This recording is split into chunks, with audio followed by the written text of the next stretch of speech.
October 12th, 2018, at the Blackwood Orphanage fire. My name is Nova Ash, and I'm a firefighter who thought I'd seen everything fire could destroy. But that night, in the ashes of a children's nursery, I found something that should have burned, a perfectly intact porcelain doll staring back at me with my own orange eyes. This is my testimony about the object that followed me home, the one that didn't just survive the flames, but seemed to have started them, and why I now believe some fires aren't meant to be put out. The heat was a physical wall, but the silence inside the Blackwood nursery was worse. My crew was fighting the main blaze in the dormitory, but my oxygen mask hissed as I pushed into this smaller room.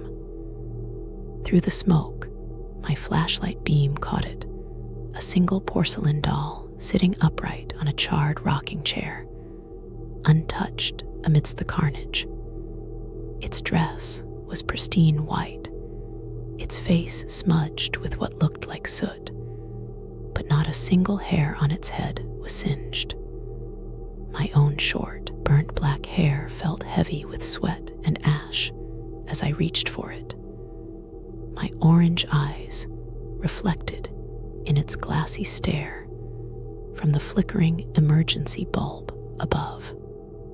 I tucked the doll into my gear bag, a stupid, sentimental impulse. Back at the station, I cleaned it at my locker. The soot came off easily, revealing delicate painted features. But when I wiped its eyes, the blue paint smeared, leaving 2 orange circles underneath the exact shade of my own irises. That night, I dreamt of children singing nursery rhymes in a language of crackling flames. I woke to the smell of smoke so strong I checked my apartment for fire. There was nothing. Just the doll on my dresser, positioned to face my bed, its new orange eyes seeming to glow.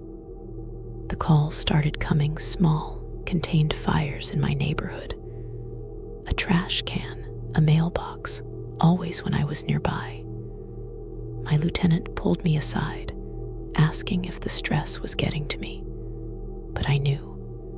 I'd find the doll in my bag or on my passenger seat, always warm to the touch. One night, I locked it in a metal toolbox. I was woken by the shrieking of my smoke alarm. The toolbox was scorching hot, and from inside, a tiny, rhythmic knocking echoed like a small fist tapping for release. The air smelled of burned nursery wood. I drove back to the orphanage ruins at 3 a.m., the doll wrapped in a fire blanket on the seat beside me. I was going to bury it in the ashes where it belonged. But as I stepped into the blackened nursery foundation, the blanket in my hands began to heat up. I dropped it. The doll stood on its own, its porcelain feet balancing on a cracked floor tile. It pointed a tiny hand toward the center of the room, and the ground there began to smolder. A child's whisper, clear as day, hissed from its unmoving lips. "You didn't save us. I didn't put the fire out." I watched the last embers of the orphanage consume the doll, its orange eyes melting into the ground. The investigation called it a rekindle, a common enough occurrence. They never found the doll's remains, but I still feel it. My skin, permanently tan from sun and soot, sometimes prickles with a phantom heat. My uniform always carries the faint scent of a nursery fire, and in every flickering light, I see those orange eyes reflected back, a reminder that I didn't find a survivor that night.